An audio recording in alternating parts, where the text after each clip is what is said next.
بسم اللہ الرحمن الرحیم۔ وظیفہ اور حاجت کے معزز سامعین، السلام علیکم۔ امید ہے کہ آپ خیریت سے ہوں گے اور یقیناً آپ لوگوں نے میرا انتظار بھی کیا ہوگا، کیونکہ آج پورے 2 ہفتے بعد میں یہ ویڈیو ڈالنے جا رہی ہوں۔ بہت معذرت کہ آپ لوگوں کو اتنا انتظار کرنا پڑا، بس ذرا مصروفیت کی وجہ سے مجھے وقت ہی نہیں مل پا رہا تھا کہ ویڈیو بنا سکوں۔ لیکن آج میں ایک بہت ہی بڑی ہستی، جن کا خود کا آزمایا ہوا اپنا آزمودہ وظیفہ ہے، مس سعدیہ سہیل رانا جو ہیں، مسز سعدیہ سہیل رانا پنجاب اسمبلی کی ممبر ہیں۔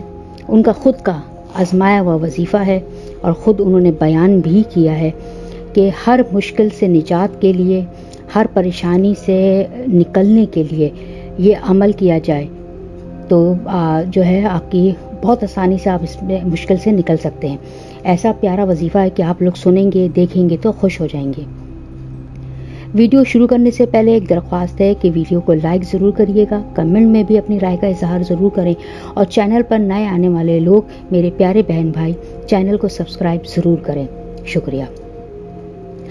تو اکثر ایسا ہوتا ہے کہ ایسی پریشانی اور مصیبت میں ہم لوگ پھنس جاتے ہیں کہ اس سے نکلنے کا کوئی راستہ نہیں مل رہا ہوتا، اور ایسا لگتا ہے کہ ہم اس مصیبت اور پریشانی میں دھنستے ہی چلے جا رہے ہیں، اور پھر یہ تصور کر بیٹھتے ہیں، دل و دماغ میں یہ بات بٹھا لیتے ہیں کہ بس اب اس مشکل سے تو میں نے نہیں نکلنا، ناممکن ہے میرے لیے اس مشکل سے نکلنے کا۔ تو دیکھیے، ممکن اور ناممکن یہ آپ کی اور میرے تصور میں ہے۔ یہ ناممکن اور ممکن میرے اور آپ کے لیے ہے۔ میرے اللہ تو کل شیء قدیر ہے، اس کے لیے کوئی چیز ناممکن ہے ہی نہیں، بس وہ کن کہتا ہے اور ناممکن ممکن میں بدل جاتا ہے بے شک۔ تو پنجاب اسمبلی کی ممبر MP مسز سعدیہ سہیل رانا جو ہے بہت ہی پیارا وظیفہ بتا رہی ہیں، اور وہ اپنے اکثر جاننے والوں کو بھی یہ وظیفہ بتاتی ہیں کہ ایسا وظیفہ ہے کہ آپ کسی بھی پریشانی میں پھنسے ہوئے ہوں، اگر اس عمل کو، اس وظیفے کو، قرآن کے اس سورہ کے عمل کو کریں تو اس مشکل اور پریشانی سے ایسے نکل آئیں گے جیسے مکھن میں سے بال نکل آتا ہے۔ آپ خود سنیے کہ وہ آپ اپنی زبانی وہ کیا بول رہی ہیں۔ کیسے نکلا جائے جب ساری امیدیں دم توڑ جائیں، جب سارے راستے بند ہو جائیں، جب سارے دروازے بند ہو جائیں اور آپ کا کوئی مددگار نہ ہو سوائے اللہ کے۔ تو ایک ایسا وظیفہ ہے جو میں آپ سے شیئر کرنے جا رہی ہوں، کیونکہ میں نے اس کو پریکٹیکلی لوگوں کے ساتھ خود بھی اب ایسے مشکل کے موقع پہ، اور اپنے ارد گرد کے لوگوں کو بھی جن کو میں نے بتایا مشکل وقت میں، تو میں نے ایسے نکلتے دیکھا جیسے مکھن میں سے بال۔ تو آپ نے سنا کہ انہوں نے کیا بتایا، کتنی زبردست اور پیاری بات بھی کری اور کتنا پیارا وظیفہ بتایا۔ تو آپ نے جو ہے کرنا یہ ہے کہ آپ نے بھی اس کو آگے شیئر کرنا ہے، جیسے انہوں نے کیا اور آگے تک لوگوں کو بتایا، تو آپ نے بھی یہ کرنا ہے۔ وظیفہ کیا کرنا ہے، کیسے کرنا ہے، غور سے سنیے گا تاکہ پریشان نہ ہوں۔ ویسے یہ 41 بار آپ کو یہ سورہ پڑھنی ہے قرآن کی۔ اس کے لیے آپ چاہے تو اکیلے بیٹھ کے عمل کریں، اس کا بھی ایک طریقہ ہے، اور اگر آپ لوگوں کے ساتھ کرنا چاہتے ہیں کہ اپنی حاجت ان کو بیان کر سکتے ہیں، ان کے سامنے اس حاجت کے لیے دعا مانگ سکتے ہیں، اپنے رشتہ داروں کے لیے، اپنے قریبی گھر والوں کے سامنے، تو ان کو بٹھا لیں۔ ایک ہی نشست رکھیں، مقرر کر لیں، آپ ایک ہی وقت میں آپ کو یہ مکمل کرنا ہے، یہ نہیں کہ آدھا کیا اور آدھا بعد میں، اور ایسے لوگوں کا بھی انتخاب نہ کریں کہ جو کہ ہنسی وسی کرنے، مذاق کرنے کے عادی ہوتے ہیں اور وظیفے کے دوران یہ سب حرکتیں کرتے ہیں۔ ایسے سیریس لوگوں کو بلائیے جو کہ صرف آپ کے اس وظیفے کو مکمل طور پہ کرنے کے لیے آئیں، ٹھیک ہے؟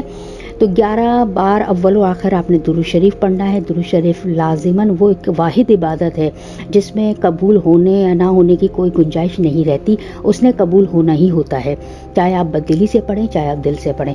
تو اول و آخر 11 بار درود شریف آپ کوئی سا بھی پڑھ سکتے ہیں، چھوٹا بڑا، نماز کا درود ابراہیمی، جو بھی دل چاہے آپ پڑھ لیجیے۔ 11 بار اول آخر درود شریف، اور 41 بار آپ نے قرآن مجید کی سورہ نو یہ پڑھنی ہے۔ جی ہاں، سورہ نو۔ 41 لوگوں کو آپ بٹھا لیں، ایک ایک سب کو سورہ دے دیں، اور ان سے کہیں کہ دل کے ساتھ آپ کی حاجت کو اپنے دماغ میں رکھتے ہوئے اس سورہ کی تلاوت کریں۔ اس سورہ میں جیسے کہ اللہ تعالیٰ نے حضرت نوح کا قصہ بیان کیا ہے کہ ان کو کس طرح سے مشکل وقت سے نکالا، کتنا مشکل وقت تھا ان کو اور اس سے نکالا، ویسے ہی آپ یہ دعا کریے گا پروردگار سے کہ اے پروردگار جیسے تو نے اپنے نبی نوح کے اوپر اپنا کرم کیا، ان کو مشکل گھڑی سے دعا مانگے، انشاءاللہ تعالیٰ آپ کی حاجت پوری ہوگی۔ یہ انفرادی عمل ہے کہ اگر آپ کسی سے شیئر نہیں کر سکتے تو آپ کو 40 دن یہ عمل کرنا ہوگا، یعنی 1 بار یا 3 بار یا 7 بار طاق عدد میں سے آپ کو چننا ہے کوئی دن عدد، اور اس میں پھر آپ کو عمل کرنا ہے۔ 1 بار چنیں وہ زیادہ آسان ہے، جلدی ختم ہو جائے گا۔ 40 دن تک یہ عمل کریں، یعنی کہ 40 دفعہ ہو گئی، اور دعا مانگیں پھر اپنے لیے آخر میں 40ویں دن، انشاءاللہ تعالیٰ آپ کی دعا ضرور قبول ہوگی۔ تو امید کرتی ہوں کہ یہ ویڈیو آپ کو پسند آئی ہوگی، اچھی لگی ہوگی۔ عورتیں اپنے مخصوص ایام کے بعد اس کی کاؤنٹنگ جو ہے پورا کر سکتی ہیں۔ میں اس سے پہلے وہ لوگ کمنٹس میں پوچھیں، میں پہلے ہی بتا دوں کہ میری جو بہنیں ہیں، بیٹیاں ہیں، وہ اپنے ایام مخصوصہ کے بعد اس کو کنٹینیو کر لیں، یعنی پہلے پورا کریں، دن کریں، جیسے ایام مخصوص شروع ہوں آپ کے اسپیشل ڈیز، اس کے بعد جو کنٹینیو اس کو کر کے اپنے دنوں کو مکمل کر لیجیے۔ تو ویڈیو کو آگے زیادہ شیئر کریے گا صدقہ جاریہ سمجھ کے، تاکہ کسی اور مومن و مومنات کی مشکلات بھی آسان ہو جائے اور حل ہو جائے آپ کے توسل سے، میرے توسل سے۔ تو دعاؤں میں یاد رکھیے گا۔ اگلی ویڈیو تک کے لیے مجھے اجازت دیجیے۔ اللہ حافظ۔